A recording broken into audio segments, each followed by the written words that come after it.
Friends, welcome my YouTube channel. আর মাত্র হাতে গোনা কয়েকটা মাস, তারপরেই তোমাদের মাধ্যমিক পরীক্ষা। আজ আমাদের আলোচনার বিষয় 2023-এর মাধ্যমিক পরীক্ষার বাংলা সাজেশন। বাংলার গল্প ও কবিতা থেকে আজ বড় প্রশ্নের সাজেশন দেব। ভিডিওটি শুরু করার পূর্বে তোমাদের কাছে ছোট্ট একটা রিকোয়েস্ট, ভিডিওটি স্কিপ না করে শেষ পর্যন্ত দেখো এবং শেষ পর্যন্ত দেখার পর যদি একটু ভালো লেগে থাকে চ্যানেলটি সাবস্ক্রাইব করে অল নোটিফিকেশন অন করে রাখো এই রকম ভিডিও সবার আগে পাওয়ার জন্য। আশা করি তোমরা সবাই মাধ্যমিক পরীক্ষার রুটিন জানো। যদি কেউ না জেনে থাকো তাহলে ডেসক্রিপশন বক্সে দিয়ে দেব, সেখান থেকে মাধ্যমিক পরীক্ষার রুটিনটি চেক করে নিও। চলো ভিডিওটি শুরু করা যাক। প্রথম গল্প থেকে সাজেশন। তোমাদের 5টি গল্পের মধ্যে জ্ঞানচক্ষু, বহুরূপী, অদল বদল, নদীর বিদ্রোহ এই 4টা গল্প থেকে বছর বড় প্রশ্ন আসার সম্ভাবনা আছে। পথের দাবি থেকে বছর কোনো বড় প্রশ্ন আসার কোনো সম্ভাবনা নেই। প্রথম জ্ঞানচক্ষুর বড় প্রশ্ন হলো, গল্প ছাপা হলে যে ভয়ঙ্কর আহ্লাদটা হবার কথা সে আহ্লাদ খুঁজে পায় না। কার গল্প? গল্প ছাপা হওয়ার পরেও বক্তার মনে আনন্দ নেই কেন? দ্বিতীয়, তপন আর পড়তে পারে না, বোবার মতো বসে থাকে। তপনের এরকম অবস্থার কারণ বর্ণনা করো। তৃতীয়, রত্নের মূল্য জহুরির কাছেই। রত্ন ও জহুরি বলতে কি বোঝানো হয়েছে উদ্ধৃত উক্তিটির তাৎপর্য বুঝিয়ে দাও। চতুর্থ, তার চেয়ে দুঃখের কিছু নেই, তার চেয়ে অপমানের। উদ্দিষ্ট ব্যক্তির কাছে কোন ঘটনা কেন দুঃখের ও অপমানের? এরপর বহুরূপী থেকে প্রথম বড় প্রশ্ন, জগদীশবাবুর বাড়ি হরিদা বিরাগী সেজে যাওয়ার পর যে ঘটনা ঘটেছিল তা বর্ণনা করো। দ্বিতীয়, অদৃষ্ট কখনো হরিদার এই ভুল ক্ষমা করবেন না। অদৃষ্ট বলতে কি বোঝো? হরিদার সম্পর্কে এমন উক্তি কেন করা হয়েছে? তৃতীয়, এই শহরে জীবনের মাঝে মাঝে বেশ চমৎকার ঘটনা সৃষ্টি করেন বহুরূপী হরিদা। হরিদার সৃষ্ট চমৎকার ঘটনাগুলির বিবরণ দাও। 4 নম্বর, গল্প শুনে খুব গম্ভীর হয়ে গেলেন হরিদা।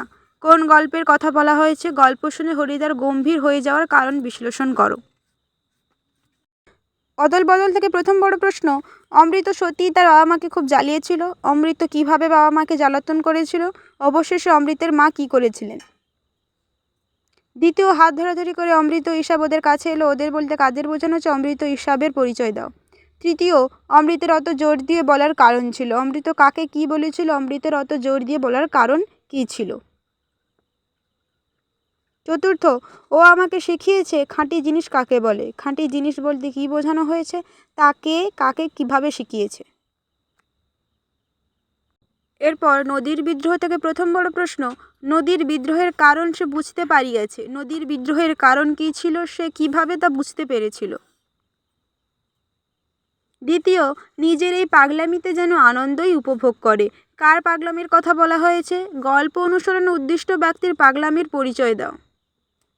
তৃতীয়, বড় ভয় করিতে লাগিল নদের চাঁদের। নদের চাঁদের ভয়ের স্বরূপ আলোচনা করো।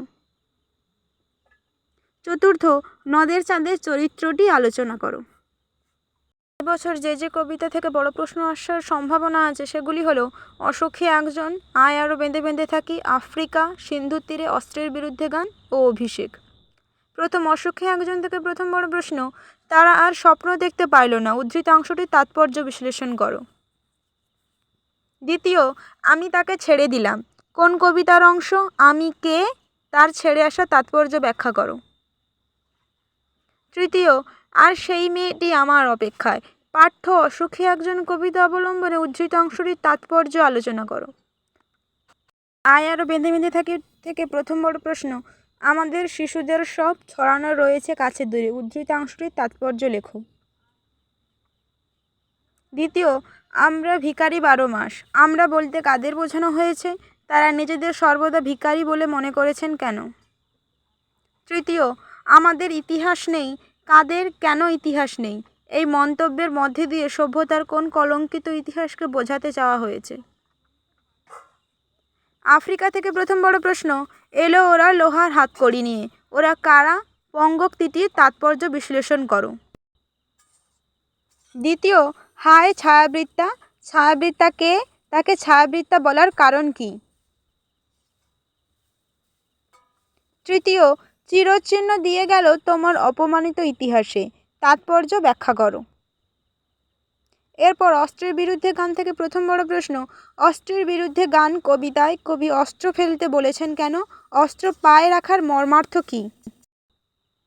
দ্বিতীয়, আমি এখন হাজার হাতে পায়ে, কোন কবির কোন কবিতা থেকে নেওয়া? আমি কে, হাজার হাতে পায়ে বলতে তিনি কি বুঝিয়েছেন ব্যাখ্যা করো।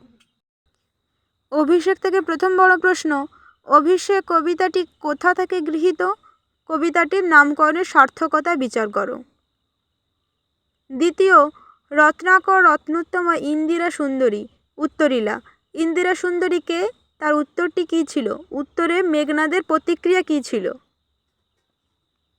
তৃতীয়, নমিপুত্র পিতার চরণে করজোড়ে কহিলা, পিতা ও পুত্রের পরিচয় দাও। পাঠ্যাংশ অবলম্বনে পিতা ও পুত্রের কথোপকথন নিজের ভাষায় লেখো। আজকের ভিডিওটি এই পর্যন্ত। যদি তোমরা কেউ প্রশ্নগুলির উত্তর পেতে চাও কমেন্ট বক্সে কমেন্ট করে জানাও। ভিডিওটি যদি একটু ভালো লেগে থাকে চ্যানেলটি সাবস্ক্রাইব করে অল নোটিফিকেশন অন করে রাখো এই রকম ভিডিও সবার আগে পাওয়ার জন্য।